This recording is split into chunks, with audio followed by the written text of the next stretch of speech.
के ऊपर ballistic missile test के बाद अमेरिका ने अपना यूएसएस रोनाल्ड रीगन विमान वाहक पोत को तैनात कर दिया है।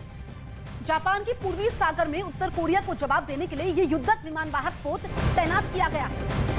और इस वक्त बड़ी खबर हम अपडेट कर रहे हैं आपको। जापान से बहुत बड़ी खबर इस वक्त मिल रही है। सिलसिलेवार तरीके से आप समझिए, अमेरिका ने विमान वाहक पोत तैनात कर दिया है। पूर्वी सागर में ये विमान वाहक पोत तैनात किया गया है। ब्रेकिंग न्यूज इस वक्त की हम आपको बता रहे हैं। उत्तर कोरिया ने ये मिसाइल टेस्ट किया था, जिसके जवाब में ये युद्ध विमान वाहक पोत तैनात किया गया है।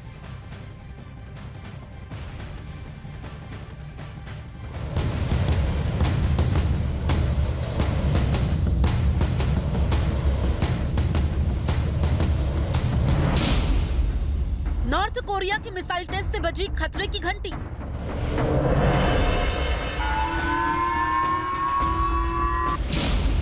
साउथ कोरिया और जापान के लोगों में टेंशन।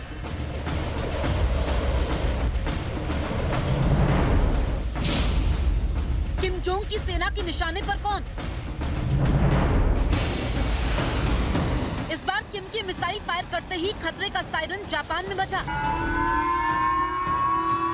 क्योंकि कहा जा रहा है कि प्योंगयांग से दागी गई मिसाइल जापान के ऊपर से होकर गुजरी, जो बाद में प्रशांत महासागर में जाकर गिर गई। खबरें हैं कि प्योंगयांग को किम परमाणु हमले के ग्राउंड के तौर पर तैयार कर रहे हैं। किम के इस मिसाइल परीक्षण ने साफ कर दिया है कि उत्तर कोरिया लगातार अपने पड़ोसी देशों के खिलाफ आक्रामक रवैया अपना रहा है।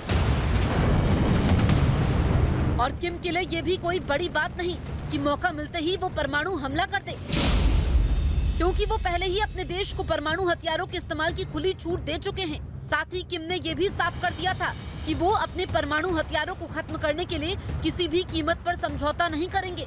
लेकिन जापान के ऊपर से मिसाइल के गुजरते ही वहाँ तनाव बढ़ गया।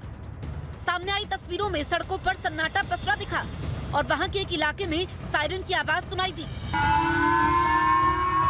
इन हालात में वहाँ की प्रशासन ने लोगों को अलर्ट कर दिया और लोगों को सुरक्षित जगहों पर रहने की चेतावनी दी। बताया गया कि जापान के उत्तरी हिस्से में इस डर से ट्रेनों के चलने पर भी रोक लगा दी गई, क्योंकि जापान में सायरन बजने का मतलब किसी बहुत बड़े खतरे से निपटने के लिए तैयार रहना है। हालांकि इससे पहले भी उत्तर कोरिया की मिसाइल जापान के ऊपर से होकर गुजर चुकी है और वो साल था 2017, जिसके बाद से किम शांत बैठे थे। लेकिन एक बार फिर उन्होंने मिसाइल दाग कर ये बता दिया कि किम की सनक बरकरार है और किम को तो दुनिया इसी सनक के लिए जानती भी है। माना जा रहा है कि किम का ये मिसाइल टेस्ट हाल ही में हुई अमेरिका, दक्षिण कोरिया और जापान की बड़ी मिलिट्री ड्रिल का नतीजा है। करीब 5 साल बाद हुए इस बड़े युद्ध अभ्यास का मकसद ही उत्तर कोरिया से युद्ध के लिए हर वक्त तैयार रहना है, ताकि अगर किम ने दक्षिण कोरिया की तरफ आंख उठाकर देखने की जरूरत की तो उसे करारा जवाब दिया जा सके।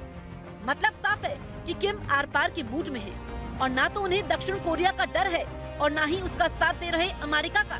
इसीलिए किम के आदेश पर ये बैलिस्टिक मिसाइल दागी गई, जो जापान के हवाई क्षेत्र से होकर गुजरी और कई हजार किलोमीटर का सफर तय करने के बाद प्रशांत महासागर में जाकर गिरी।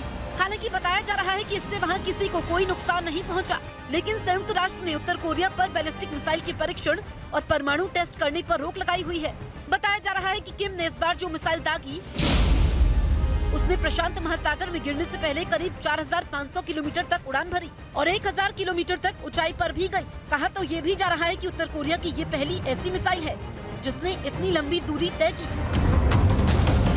यानी कि किम लगातार अपनी ताकत को बढ़ाने में जुटे हैं। हालांकि इस बात की जानकारी सामने नहीं आ पाई कि उन्होंने कौन सी बैलिस्टिक मिसाइल दागी।